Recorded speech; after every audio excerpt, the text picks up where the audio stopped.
Those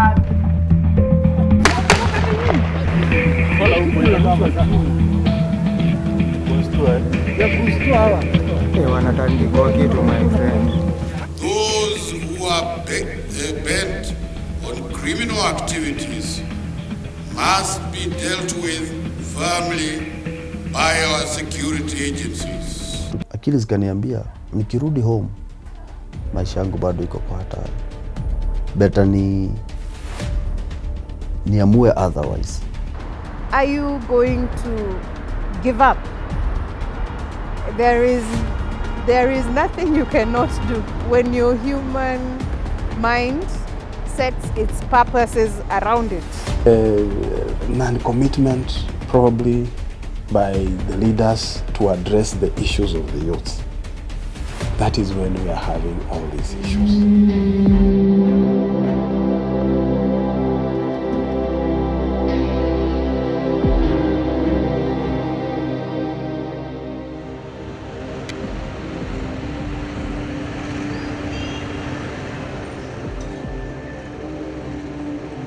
Akili zikaniambia nikirudi home maisha yangu bado iko kwa hatari. Better niamue otherwise. Either niamue kuja nikufe ama niamue kuishi maisha mahali ambapo hakuna wanadamu. So I started just walking. Nikajawa na hofu na uoga sana. So kila human being nikimuona aniangalie, ninaona ametumwa, ananitafuta. So kila mtu nikimwangalia, ninaona vile ananiangalia, najua huyu ametumwa. So hiyo uoga ikaenda ikinipush. Nikajipata nimeanza ku access forest.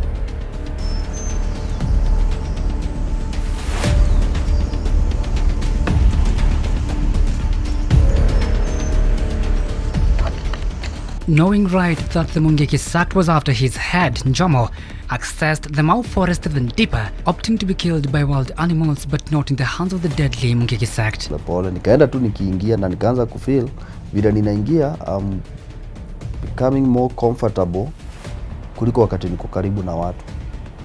So na hivyo tu ndivyo nikaenda nikiingia na nikajipata sasa niko forest ndani. Na nikafeel naweza survive huko. Nikaingia, nikaenda. The first night ikafika. So nikajiuliza, where will I sleep? Nikasikia tu conviction ndani yangu, nikasikia better kukaa kwa kichaka kuliko kwa watu, because watu wanatafuta kichwa chako. I just slept somewhere under the tree mpaka asubuhi. Kulipokucha nikaendelea tu na safari yangu.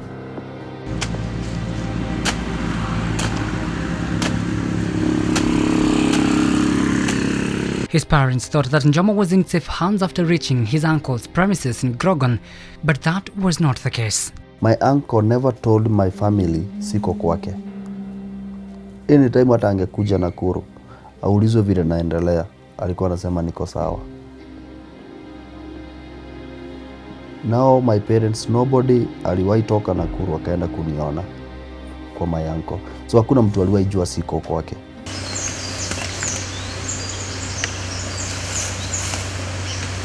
The deeper Peter Njomo Macharia went into the thick Mau forest, the more he felt the urge to stay alone.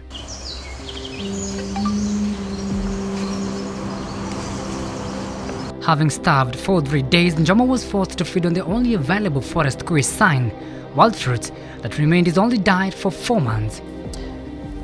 The third day nikasikia njaa itaniua.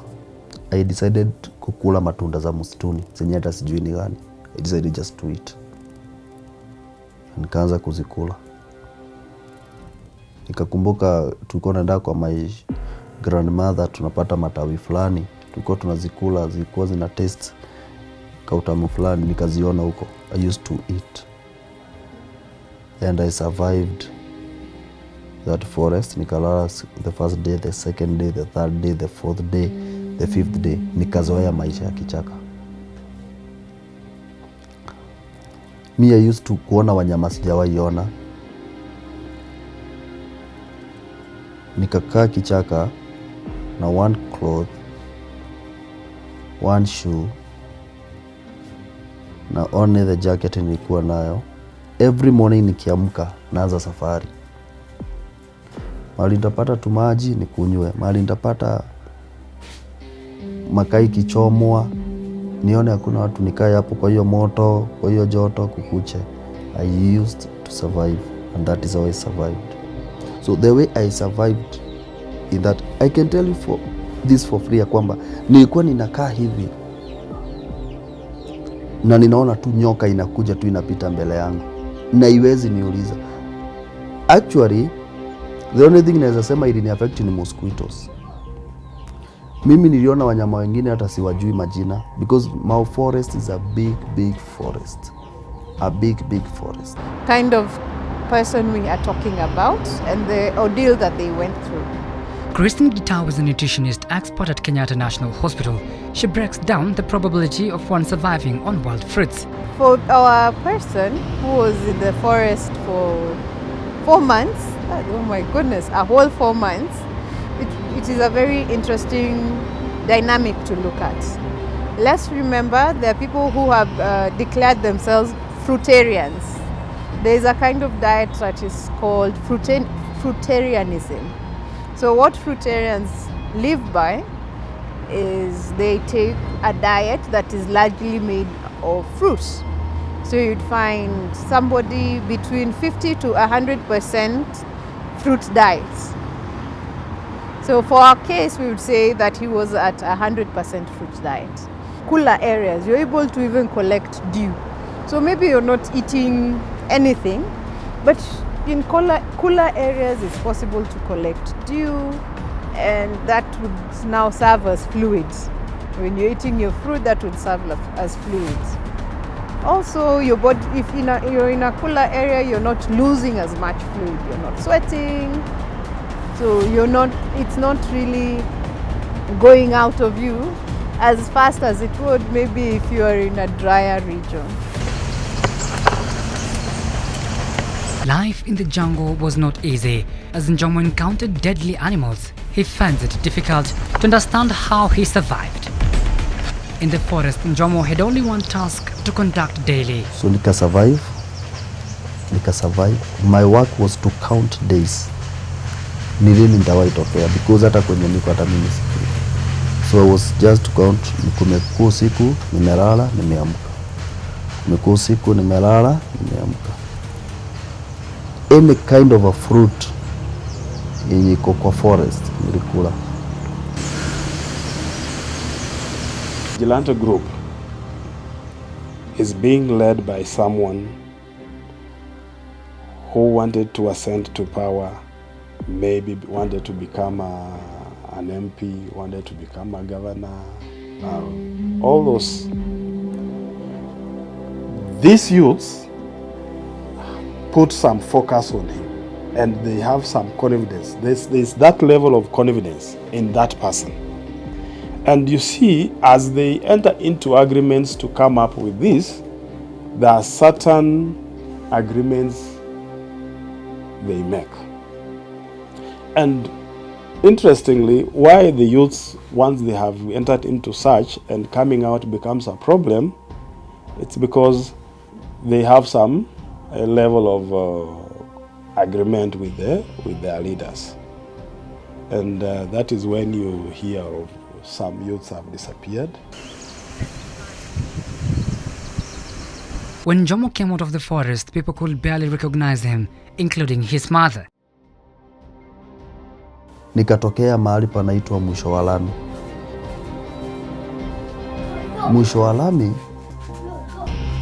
nilipotokea, nilikuwa nimemea manywele kila mahali mpaka uso.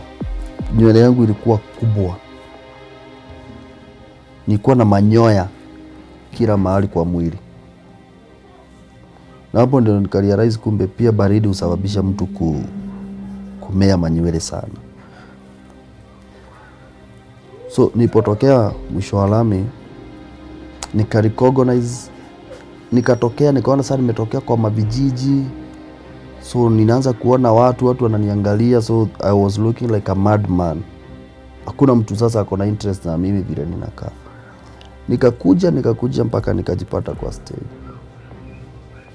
My mom aliponiona, the second thing alifanya ni kunipeleka hospitali immediately. Juu alishindwa nimetoka wapi. Mamangu alikuwa amenikataa, sema sio mimi. Usi mtoto wangu. Naambia mama ni mimi. Naambia hapana. Mtoto wangu ako mahali fulani. Nikamwambia ni mimi. Nilipoenda uncle alinifukuza. My mom took me in the hospital. Nikatengenezwa, nikaangaliwa, nikapewa madawa, hata sijui natibiwa wapi, nikaongezwa maji, sijui ati sina maji ya kutosha, nini vitu nyingi. Whatever he was taking, the fruits that he was taking were not enough. So anybody can get dehydrated. Even yourself, you can get dehydrated. Surviving that long in the Mau forest was only half of the battle, so the SACT, one of the most feared criminal organizations in Kenya, did not stop hunting him down. The guy realized I'm around again. Wakaamua tena kunitafuta. I decided and I said, I remember nikasikiza Pius Moiro akihubiri na nikasikia akiongea kuhusu the four lepers ambao walikuwa wamekaa kwa gate. Siku moja wakaamua wakasema, tukikaa hapa tutakufa na tukiingia tunaweza pia uawa. So wakasema si better tuingie, wakituhifadhi tuishi na wakituua tukufe. Nikasikia Pius Moiro akihubiri, nikamwambia mama, kama watu bado wananitafuta, wacha nijionyeshe kwao. Wakiniua, mkuwe tayari kunizika. Na wakiniacha niishi, tutashukuru Mungu. I decided again to go in town. After like 2 weeks, nimekuja, nimetulia, nimerecover vizuri, mwili imepata nguvu. Nimeenda town. Nikamwambia I'm here again. Kaniuza Jomo ulienda wapi? Nikamwambia niko. But na feel niko na msimamo niliokoka. Katambia muda yote tumeishi kukutafuta huku.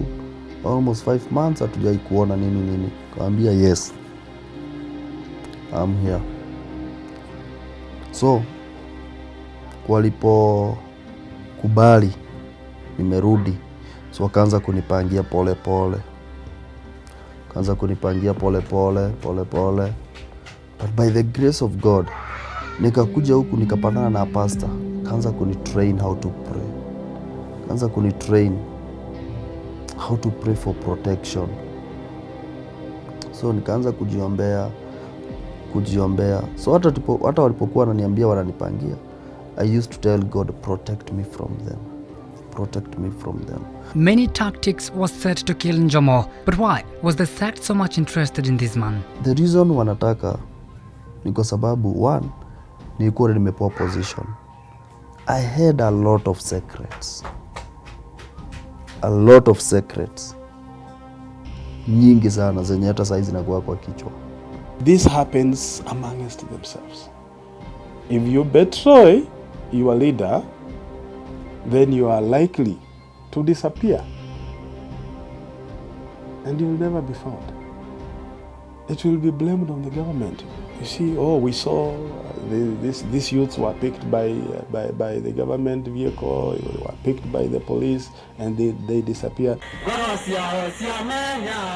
At the end of 2007, the Mungiki SACT re-emerged amid the violence that erupted along ethnic lines after the disputed re-election of President Mwai Kibaki. In the same year, there was a crackdown on the Mungiki SACT by police and security forces. Hundreds of young Kikuyu men suspected of being Mungiki members were murdered during the crackdown that exposed the government's bid to keep the SACT at bay. Njomo's bid to reform was not easy, as he started suspecting that the oath he took affected his generation. Mungiki ndio alikuwa unaleta matata katika Nairobi. Hii wizi mwingi na mambo mengine wao walikuwa nayo. The former Minister for Internal Security, the late John Michuki, will never be forgotten for his zest to counter the Mungiki SACT. Michuki was known to be a tough man on a power trip meant to eliminate the deadly SACT, with his shoot-to-kill order eliciting mixed reactions in the country. However, during his reign as the Minister of Interior Security, A row between the judiciary and the executive emerged over the government efforts to deal with the sect, with Ivan Gicheru, who was the then Chief Justice, refuting Michuki's assertion that courts were lenient on Mungiki's suspects. Years later, Njomo began his evangelical duties, but still, the sect was after him in claims that he was exposing some secrets. Then, in a crusade, when I was preaching, I gave the testimony. Kasema, Mungu aweza okoa, I was this and this and this and this. Without knowing, wale watu ninaambia ni hao.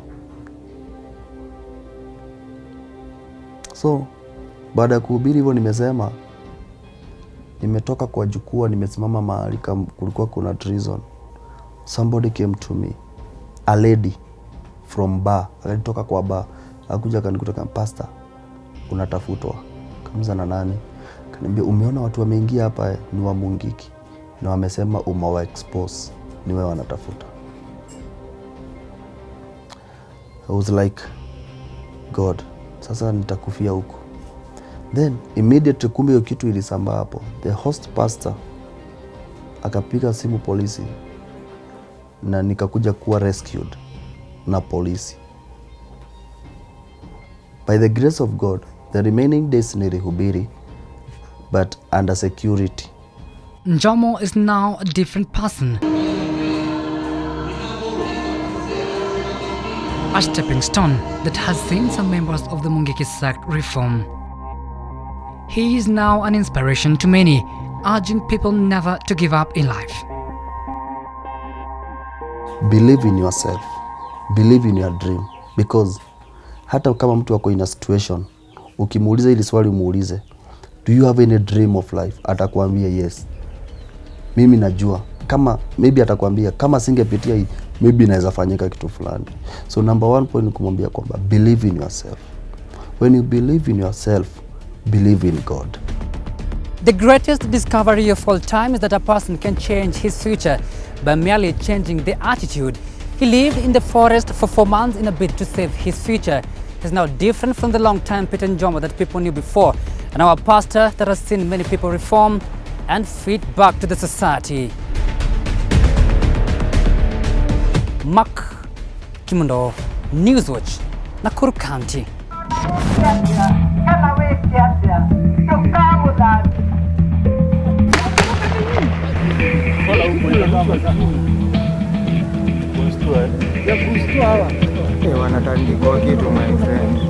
Those who are bent on criminal activities must be dealt with firmly by